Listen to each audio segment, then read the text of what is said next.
Fala galera, viva o software livre! Então vamos lá para o nosso próximo podcast sobre software livre e pandemia. Acompanhe!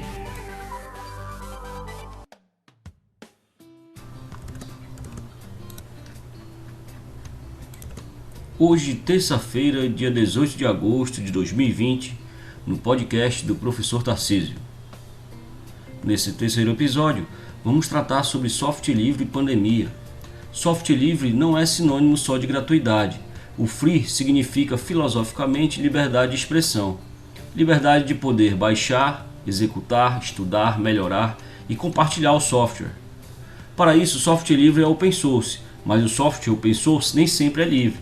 Aí já é uma questão técnica. Software é uma propriedade intelectual e o open source aceita a existência de softwares proprietários. O movimento GNU tem lutado pela liberdade dos usuários de computadores desde a década de 80. Considerando o avanço do novo coronavírus em escala global e em velocidade exponencial, a criação de alternativas viáveis tanto para a propagação de informações confiáveis e verificadas, quanto para equipamentos de saúde e proteção dos trabalhadores em serviços essenciais, tornou-se uma demanda emergencial.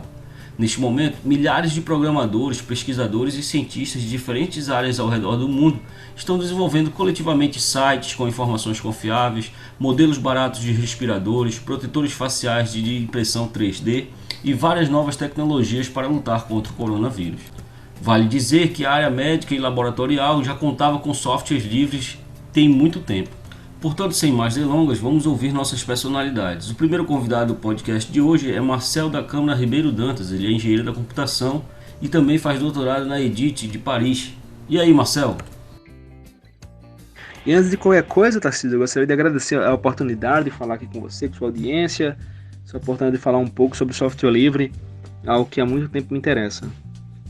Bem, o Marcel ele foi cofundador do Laboratório de Inovação Tecnológica em Saúde do Hospital Universitário Onofre Lopes, no Rio Grande do Norte. Bem, Marcel, sabemos que o software livre é um caminho amplamente utilizado para desenvolver programas de forma colaborativa e como suas bases estão sendo importantes na cocriação de tecnologias no combate à pandemia. Fale um pouco para a gente dessa sua relação informática e saúde, software livre e saúde, e como você analisa esse cenário, Marcel? Então, Tarcísio, eu acho que esse momento atual que a gente está passando é um excelente exemplo de como é interessante essa interação entre as áreas diferentes, né? No caso saúde, computação, assim como a participação de tecnologia nas soluções para tentar resolver os vários entraves que surgem com a ocorrência dessa pandemia, né? E também como o software livre pode contribuir para isso. A primeira coisa que a gente vê, olhando do ponto de vista científico, por exemplo, é que há uma grande interação entre cientistas do mundo inteiro, né? Então eu estou aqui na França fazendo pesquisa, tenho colegas no Brasil, tem colega na Irlanda, tem colega na Inglaterra, todos os lugares. E o tempo inteiro a gente está contribuindo. E aí o software livre não só ele segue um modelo similar, como também é software livre que a gente está fazendo. Porque eu faço um código, eu crio um modelo, por exemplo, para tentar predizer o número de casos que vai ter em um canto. Esse código está disponível na web. Então eu escrevi algumas outras técnicas sobre o distanciamento social durante a pandemia, e em algumas delas a gente falou sobre o RT, né, a taxa de reprodução básica da doença, e a taxa de reprodução também ao longo do tempo. A gente utilizou um algoritmo para isso, escrito em Python, que foi desenvolvido por um professor, eu não lembro agora o sobrenome, mas é o professor Flávio, da Federal de Minas Gerais.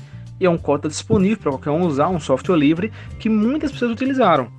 Então é um exemplo de como o software livre e esse modelo de transparência, de colaboração tem contribuído para que a gente possa combater a pandemia, mas também em vários outros cenários, né?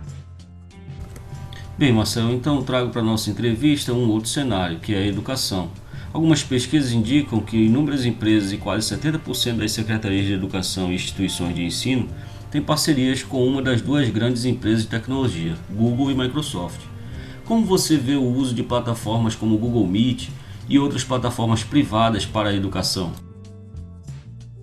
Olha, Tarcísio, isso realmente é uma pena. E a gente tem visto em alguns anos, até alguns anos atrás, que foi no Paraná, que por muito tempo eles não utilizavam softwares proprietários para onde tinham soluções bem estabelecidas já de software livre.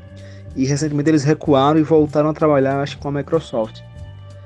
Bem, eu acho que de um certo ponto de vista isso é triste, isso é preocupante que isso aconteça, são serviços públicos, da verba pública, eu imagino que deveria ser priorizado soluções livres que não só são transparentes, como permitem que o próprio Estado possa ter independência, possa alterar o código para que seja uma solução que se adeque mais ao quadro específico do Brasil, de alguma região do Brasil, alguma tarefa, um modo de educação às vezes que a gente é diferente. Enfim, é importante essa independência, essa liberdade, essa transparência, mas ao mesmo tempo eu compreendo que não é tão simples, porque do ponto de vista do gestor, ele não está muito preocupado se a tecnologia é livre ou não.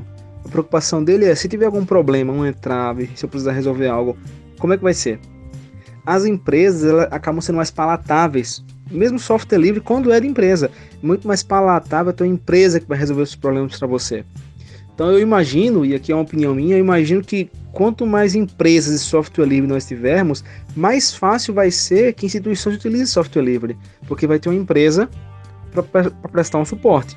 Isso já existe, entendeu? No Brasil e no mundo já existem essas empresas, mas eu acho que com o aumento do número dessas empresas, a gente vai conseguir uma maior adoção de software livre por instituições, sejam públicas ou privadas. Bem, Marcel, para fechar, que diferenças e semelhanças há na atuação e expansão dessas empresas americanas como Google, Apple, Facebook e chinesas Baidu, Alibaba, Xiaomi? Que disputa internacional entre esses grupos representa? Olha, eu não sou muito de acompanhar as empresas, né? Então, ao menos a primeira parte dessa pergunta, eu fico meio que sem condições de responder, porque a minha visão talvez seja muito superficial, né? Eu não vejo nenhuma diferença muito substancial entre elas. Eu acho que elas são mais parecidas do que diferentes. Mas posso estar falando besteira, talvez a gente acompanhe mais de perto, veja que a estratégia chinesa talvez seja um pouco mais agressiva, não sei. A questão é que os cenários que elas que elas ocorrem, né? O cenário da China é muito mais fácil que uma empresa com apoio do governo consiga uma grande base de usuários. Então essas empresas elas costumam contribuir bastante com o governo chinês, só que ao mesmo tempo não é muito diferente do que acontece nos Estados Unidos, né? Também há muito essa contribuição, essa colaboração entre as empresas americanas e o governo. Então eu acho que são mais parecidas do que diferentes. Quanto à segunda parte da pergunta, eu achei bastante complicado. Uma das pessoas que melhor descreveu essa competição entre essas empresas, na minha opinião, por incrível que pareça, não foi uma pessoa de computação. Foi o Harari, né? O autor do Sapiens. Na entrevista que ele deu para o Roda Viva, eu fiquei surpreso em como ele não só fala com naturalidade, como com certa profundidade de uma área que não é dele, que é a computação. Eu fiquei surpreso o quanto ele entende de computação e o suficiente para ir fundo nela. E o Harari comentava essa questão, que é muito fácil, quando você tem uma super montadora de carro, você quebrá-la, entendeu? Empresas de tecnologia, principalmente quando se fala de dados, é mais complicado. Se você tem uma Google da vida e acha que ela está muito poderosa e você divide ela em pedaços, a diferença é que vai ter agora uma chinesa super poderosa, que não vão dividi-la porque ela está muito poderosa. O governo tem um controle muito maior. Então, sendo antigamente, tecnicamente, era muito fácil quebrar monopólios. Tecnicamente, não burocraticamente. Hoje em dia, essas empresas de Big Data, tecnicamente, é inviável. É pior. Se você quebra um monopólio, piora. Que vai continuar tendo um monopólio, só que de fora do seu país, o que é pior em questões de independência, né? Você fica suscetível a essas influências. Então, essa disputa internacional que está correndo é por causa disso, porque não tem os métodos tradicionais de resolver esses problemas, eles não funcionam mais. E isso é uma novidade que a gente vai ter que descobrir como resolver. Estamos trabalhando nisso. Bem, Marcel, apesar de a pergunta ter sido um pouco ampla, um ponto importante que eu gostaria de colocar é o uso desses dados por essas empresas. E esse é um assunto para o nosso próximo podcast sobre segurança da informação, onde a gente vai falar sobre privacidade das pessoas. Os dados, como eles são usados, é a grande questão. Dando continuidade ao nosso podcast de hoje, vamos convidar o próximo entrevistado, José Roberto. Ele é graduado em Tecnologia em Processamento de Dados e suboficial especialista em eletrônica da Reserva do Comando da Aeronáutica, além do que é coordenador da comunidade Paralivre e o grupo de usuários Joomla Belém. Vamos lá, José Roberto, fale um pouco didaticamente sobre software livre e das ações da comunidade Paralivre. Meu caro professor Tarcísio Lemos, primeiramente gostaria de repassar minha satisfação de participar do seu podcast sobre tecnologia. Quando falamos sobre software livre, claro que temos que falar sobre software. E quando falamos de software, simplesmente é um programa de computador, mas quando falamos de computador, não é somente desktop, notebook, também estamos falando de celulares, tablets e diversos outros dispositivos que processam informações. E perguntamos, para que servem então os programas? Simples, existem para resolver problemas. Por exemplo, eu quero produzir textos facilmente. Eu utilizo o quê? Um editor de texto como o LibreOffice Writer. Quero controlar minha vida financeira. Eu utilizo o quê? Uma planilha eletrônica como o LibreOffice Calc. Eu quero gravar um áudio para este podcast. Eu utilizo um editor de áudio como o Audacity. Estes exemplos que citei são todos softwares livres. Mas antes de tudo, seja qual for o problema, para nós que já fomos estudantes de computação, uma das primeiras matérias que aprendemos foi algoritmo. O algoritmo é simplesmente ele contém as instruções de como podemos resolver um problema. Depois do algoritmo pronto, ou outra pessoa com este conhecimento vai codificar este algoritmo em uma linguagem que o computador vai entender, que é justamente uma linguagem de programação. Este programa será justamente o executável. E aí que a pessoa tem que ficar ligada que a maioria dos programas que nós utilizamos no dia a dia ficam armazenados nesses programas executáveis. É ali que o seu conhecimento fica armazenado, geralmente com acesso dificultado e até mesmo um acesso impedido. Foi aí que surgiu o movimento do software livre, que ele tem foco na liberdade do usuário, para que o usuário tenha o controle do software e não o contrário, que o software ou empresa que desenvolveu o software não tenha o controle sobre o usuário. Em 1983, o americano Richard Stallman começou a criar o movimento do software livre e depois criou as chamadas liberdades essenciais do software livre, que são 4. A primeira é a liberdade 0. Você pode usar o software para o que você deseja. A liberdade 1, você pode estudar e adaptar o software. Você tem a liberdade de entender como funciona, mas para que isso aconteça, o código tem que estar disponível. Com isso você pode adaptar, modificar o programa para a sua necessidade. A liberdade 2, você pode distribuir cópias iguais à que você recebeu. Com isso você pode ajudar seus amigos e distribuindo essas cópias para diversas outras pessoas, sem se preocupar que você não está fazendo pirataria. A liberdade 3, você pode redistribuir melhorias que você realizou. De repente você teve acesso ao código do software livre, você realizou modificações e você pode distribuir essas melhorias que você realizou. Mais uma vez, essas são as liberdades do usuário. Falando agora da Paralivre, que é a comunidade paraense software livre. Antes disso, olha, eu de 2014 até 2018 morava em Natal, lá no Rio Grande do Norte. E quando eu logo cheguei na cidade, uma das primeiras ações que eu fiz foi procurar se existia uma comunidade relacionada ao software livre. E por coincidência, naquele ano estava sendo organizada a POTILivre, né, que é a comunidade potiguar de software livre. Na época, o primeiro evento que eles organizaram foi o FLISOL, que é o Festival Latino-Americano de Instalação de Software Livre. Então eu entrei em contato com os organizadores e acabei ministrando uma oficina de criação de site com Joomla. Quando foi em 2018, a minha família aqui, resolvemos retornar para Belém do Pará. E uma das primeiras ações que foi convidar o amigo Cláudio Afonso para criarmos a Paralivre. O convite foi aceito e em 15 de setembro de 2018 realizamos o evento Software Freedom Day nas instalações da UNAMA Campus Ananindeua. Então a Paralivre simplesmente é a comunidade paraense software livre. Nós foi fundada em 2018. Nós somos uma organização independente composta por voluntários para apoio à filosofia e o uso do software livre aqui na nossa região. E atualmente estamos com 3 coordenadores. Eu, José Roberto, Cláudio Afonso aqui em Belém e mais você, Tarcísio Lemos, aí em Paragominas. Bacana, Zé. A educação também passou por mudanças bruscas com a pandemia, já que as instituições de ensino tiveram suas salas fechadas para evitar a disseminação do vírus.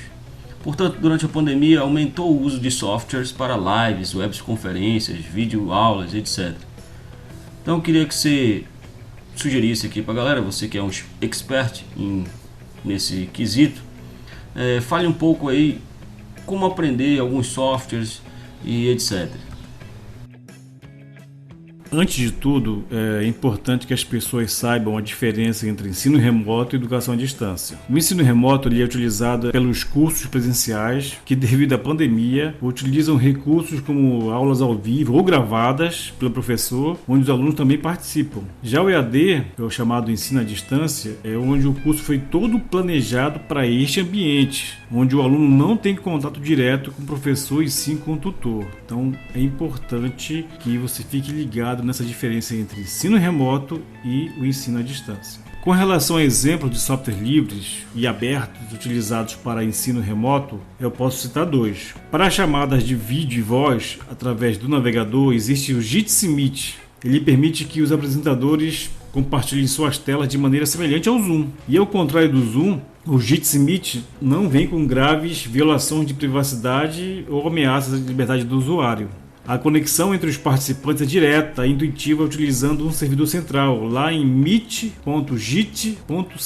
E claro, se você vai utilizar o navegador, indico o Mozilla Firefox. O Jitsi Meet é bem legal porque nesse servidor você tem um ambiente onde você vai criar uma sala virtual, você pode criar uma senha de acesso, ele vai criar um link, aí você entra nessa sala virtual, você pega esse link e repassa aos participantes. E pronto, você vai ter um ambiente web onde você vai ter ali, você se conecta com o teu microfone, com o teu webcam, né? Você vai autorizar que o navegador tenha acesso e você monta uma sala virtual. E ali dentro é interessante no Jitsi Meet que você pode gravar ou ainda você pode transmitir a tua conferência web ali para o YouTube. Basta você configurar a sua conta ali, o canal do YouTube, ele já faz essa transmissão para o YouTube. Um outro exemplo é o OBS Studio, que ele é uma ferramenta bem flexível para o streaming de vídeo, onde você pode usar como fonte de vídeo desde a webcam do seu computador até mesmo o seu celular. No OBS Studio você também tem a facilidade de realizar um streaming para diversas plataformas proprietárias como YouTube, Facebook, Instagram, Twitch e Twitter. Uma outra utilização bem legal do OBS Studio é que você pode gravar videoaulas em seu próprio computador. Ele grava tudo que está sendo produzido em sua máquina, onde você tem a possibilidade de salvar em um arquivo em formato de vídeo. Outra vantagem interessante do OBS Studio é que, independente da sua plataforma, tua máquina pode ter instalado uma distribuição GNU Linux, Windows ou Mac. Lá no site obsproject.com você consegue baixar para sua máquina, instala e pronto. Sem contar que existem diversos grupos tutoriais como você pode utilizar o OBS Studio.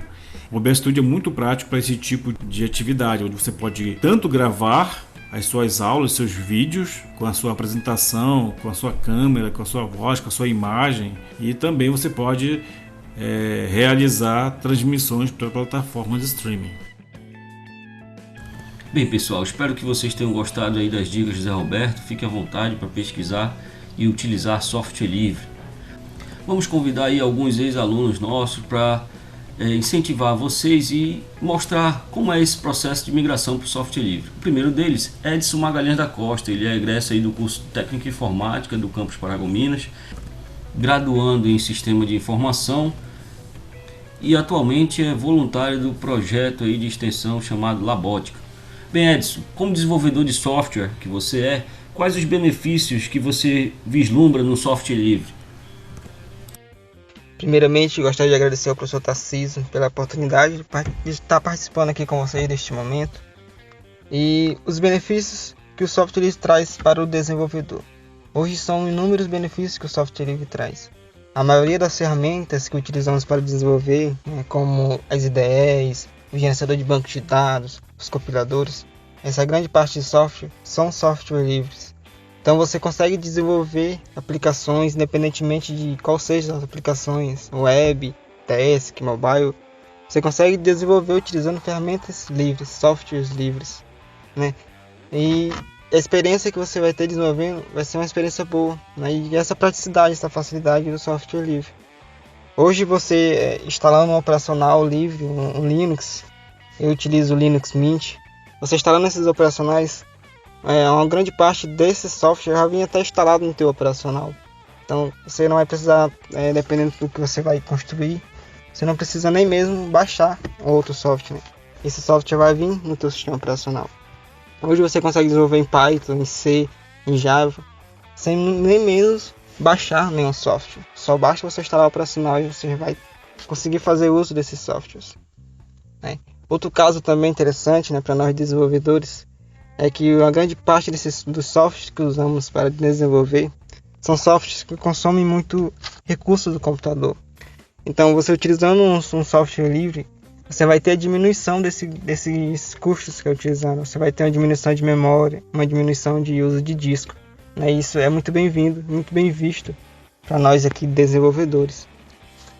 E um caso interessante, uma visita técnica que fizemos recentemente à Prodepo, lá a grande parte dos desenvolvedores, né, das ferramentas que o governo do estado do Pará utiliza, são desenvolvidos em sistemas operacionais Linux, né, em softwares livres.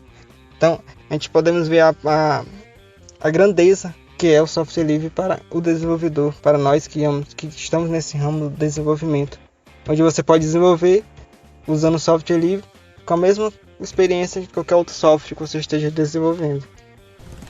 Bacana, Edson. E o que você recomenda aí, o que fazer no início para fazer uma migração do Windows para o Linux mais facilmente e sem traumas? Bem, né? Essa pergunta aí muito realizada por todos os entusiastas aí do mundo Linux, para quem está entrando neste mundo, né?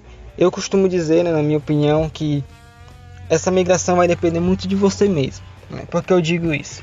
A pessoa que quer fazer essa migração, né, que está pretendendo usar o Linux, ela precisa ter hábitos de utilizar o sistema operacional, né? Algumas etapas que eu faço, né, para quem está fazendo essa migração, o primeiro passo é você testar a distribuição que você mais gosta. O mundo Linux, existe várias distribuições, né, que costuma falar que existem vários sabores do mundo. Então, você tem que baixar e instalar essas distribuições, né, encontrar uma distribuição que você se habitue mais, né, que fique mais prático para você, né? Existem hoje distribuições que são bem similares ao Windows, né, que já facilita essa migração. Então, o primeiro passo é você encontrar a distribuição que mais se habitue, que você mais se habitue nela. Tá? E segundo passo é você ter hábito de utilizá-la. Então, não adianta nada você baixar uma distribuição, deixar lá numa máquina virtual e você não utilizar. Você não vai conseguir ter essa migração. Você precisa instalar, instale ela, tire o Windows, instale o Linux, utilize o Windows numa máquina virtual, né? Isso aí vai te proporcionar uma migração muito boa, né? Você conseguir utilizar. E outro passo importante é a persistência. Tem gente que instala, né, fala que vai migrar tal, instala o Linux e no primeiro erro, lá no primeiro passo que ele encontra, ele desiste, né? Ele não tem a persistência. E neste momento, né, acho que qualquer outra aprendizagem, é muito importante ter essa persistência. Então você instale, dê um erro, pesquise, se não encontrou algum software lá que você precisa utilizar, procure, né, que você vai encontrar. Então é possível fazer essa migração, sim, né? É possível utilizar nativamente o operacional Linux, né? Obrigado, Edson, pelas suas contribuições aí no nosso podcast.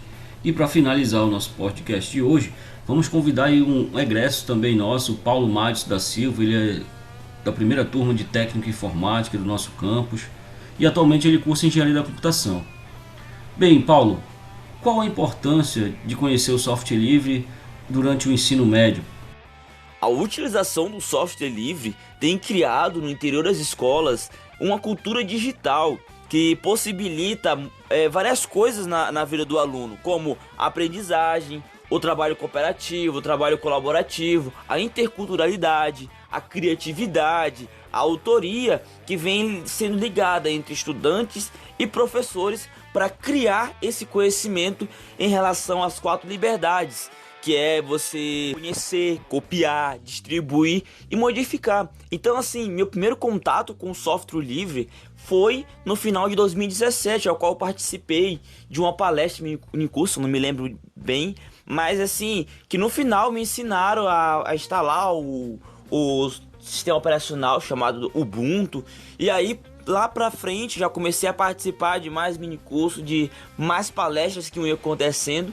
E o que aconteceu é que em 2018, em abril, já participei como organizador do FliSol aqui em Paragominas. Então assim, primeiramente eu não gostei, mas depois que eu conheci sobre o software livre, conheci sobre as 4 liberdades, conheci os benefícios que ela ia me trazer, então eu comecei a gostar, comecei a me empenhar e comecei a entrar nesse mundo. E claro, fui conhecendo muitas coisas também em relação ao software livre, o que eu poderia fazer, o que eu não poderia fazer. Então foi muito interessante esse conhecimento que eu obtive nesses últimos anos usando o software livre.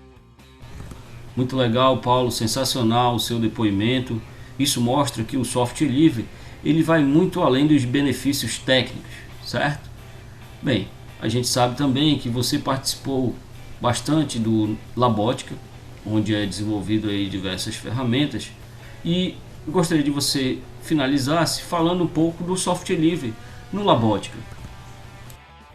Assim, fazer parte do grupo Labótica foi muito interessante, porque lá nós tínhamos contato direto, né, com equipamentos que continham software livre, como por exemplo o Raspberry, como o Arduino. O Arduino foi o que eu mais usei.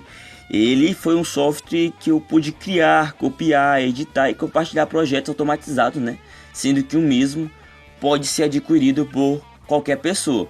E dessa maneira, o software livre ele se justifica também pela sua coerência, pela natureza colaborativa e pela sua essência de liberdade, da qual é constituído que dialoga plenamente com a proposta pedagógica, que é no caso de ensinar, aprender também entre alunos e professores de maneira simultânea, conhecendo e interferindo no mundo em que vivemos. E claro, construindo relações de solidariedade. Então assim, teve um papel muito importante na minha vida, o software livre, ainda mais no projeto que eu participei, que foi o Labótica, ao qual eu passei em torno de 1 ano e meio trabalhando nele e também usando as ferramentas computacionais que utilizavam o software livre. Então eu posso dizer que o software livre me ajudou e contribuiu muito para o meu crescimento e conhecimento acadêmico. Então assim, deixo a todos que, se não conheceram, que vão conhecer e que aproveite o máximo e que tenho certeza que vai ter grandes resultados. É isso, pessoal. Espero para quem não conhecia o software livre possa conhecer. E até o nosso próximo podcast, o podcast do professor Tarcísio.